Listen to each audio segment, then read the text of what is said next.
कुरुलमध्ये doctor Babasaheb Ambedkar जयंती उत्साहात साजरी. 50 युवकांचे रक्तदान.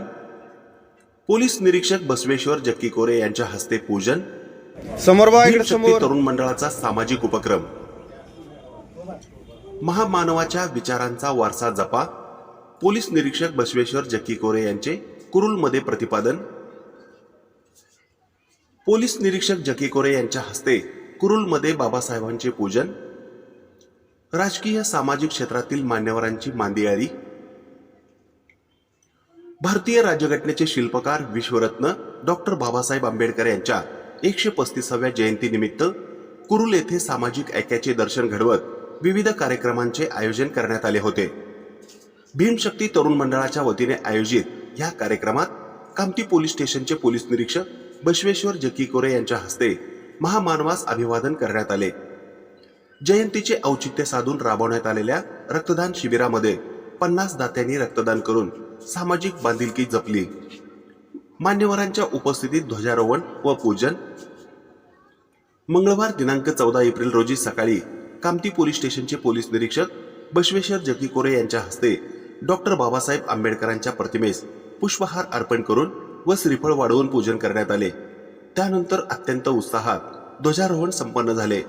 या प्रसंगी कुरुल नगरीतील राजकीय सामाजिक क्षेत्रातील मान्यवरांसह ग्रामस्थ आणि भीमशक्ती तरुण मंडळाचे कार्यकर्ते मोठ्या संख्येने उपस्थित होते. सगळ्या राजकीय व्यवस्थेपर्यंत सगळं अभ्यास केला आणि त्या अनुषंगाने आपले लोकशाही बळकट करण्यासाठी, जाती सलोखा निर्माण करण्यासाठी संविधानाची निर्मिती केली. त्याच धर्तीवरती त्याचा परिणाम म्हणून आज आपल्या ह्या मुलांच्या भाषणामध्ये तो रिझल्ट दिसून येतो. तर यापुढे सांगायचं आहे की बाबासाहेबांचं मूल तत्व काय होतं? सुरुवातीला शिका, संघटित व्हा, संघर्ष करा. त्यावेळी तशी परिस्थिती होती, समाजात विदारक परिस्थिती होती. पूर्वी इंग्रजांचं सत्ता होते. तर त्या अनुषंगाने त्या वेळेला संघटित होण्यासाठी शिक्षणाच्या याच्यावर भर देण्यासाठी बाबासाहेबांनी सांगितलेलं आहे. तर आज मुलं सुंदर मत व्यक्त केलेलं आहे त्यांच्या भाषणामध्ये. तर या वयामध्ये असे त्यांचे मत आहेत. तर पुढे जाऊन काय होतंय, आपण आई वडील पालक वर्ग आपल्या स्वार्थासाठी, मुलगा आता 8वीला जातोय 9वीला जातो, त्याला लगेच आपण काय म्हणतो आपल्या स्वार्थासाठी, हा बस कर शिक्षण, चल कामाला लाग, बस कर शिक्षण, शेताला लाग, बस कर शिक्षण, चल तिकडे मजुरीला पाठव. मग असे आपण या शिक्षण घेणाऱ्या ज्या शैक्षणिक मार्गावर जे लागलेले आहेत त्या मुलांना इथंच दाबतो. आज खेडेगावात परिस्थिती आहे, अजूनही आहे. तर माझं मत, बाबासाहेबांच्या वैचारिक धोरणानुसार त्यांना परिपूर्ण शिक्षण द्या, ग्रॅज्युएशन पर्यंत शिक्षण द्या. डॉक्टर बाबासाहेबांच्याकडं काय मालमत्ता नव्हती, तर फक्त काय होतं, आता माऊली सरांनी बोललेलं आहे, तर शैक्षणिक विद्वत्ता होती. त्या विद्वत्तेच्या जीवावरती अख्खं जग त्यांना अभिवादन करतोय, हे लक्षात घ्या. अख्खं जग अभिवादन करतो कशासाठी? फक्त शैक्षणिक भांडार होता त्यांच्याकडं, आणि त्या शैक्षणिक भांडाराच्या जीवावरती त्यांनी अख्ख्या देशामध्ये सर्वांना शिक्षण देऊन नोकरी लावून त्यांना लखपती केलेला आहे. म्हणजे ही पैसा अडका जो आहे तो शैक्षणिकच्या जोरावर येतो. तर त्यासाठी प्रथमतः विद्वत्व हासिल करावं लागतं, संपादित करावं लागतं, आणि त्यासाठी काय करावं लागेल? शिक्षण.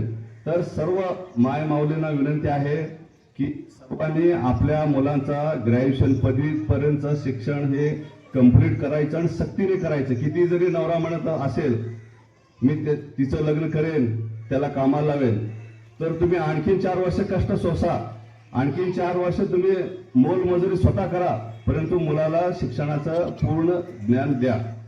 त्या जीवावरती तुम्हाला तुमची मुलं, जसं डॉक्टर बाबासाहेबांना अभिवादन अख्खं जग करतो, तसा तुमचा एक मुलगा जर कलेक्टर झाला, एक मुलगा जर जिल्ह्याचे पोलीस प्रमुख जर झाला, तर जिल्हा तुम्हाला अभिवादन करतो. तर त्या अनुषंगाने सगळ्यात महत्वाचं जे शैक्षणिक जे मूल्य आहे, शैक्षणिक जो किंमत आहे, तो आत्मसात करा. जर तुम्ही शिक्षण संपादित केला तर तुम्ही सर्व आयुष्यातले सर्व सुखसोयी संपादित करता. त्याच्यात सगळ्यात मूळ घटक काय आहे, मूळ गोष्ट काय आहे, तर शिक्षण आहे. आणि आणखीन एक बाब असं निदर्शनास येते ग्रामीण भागामध्ये, आता बरेचशा ज्या तक्रारी येतात आमच्याकडे, तर नवरा मुलींना चांगलं हे करत नाही, वागत नाहीये, आणि आम्ही विचारतो ज्यावेळी मुलीचं वय काय आहे, अजून 18 वर्षाच्या आधीच सांगतात. तर आपण इतका वैचारिक धोरणाने आपण पुढे आलेलो आहोत, आणखीन आपण 18 वर्षाच्या आतच लग्न करतोय. ही विदारक परिस्थिती आहे आणखीन सुद्धा.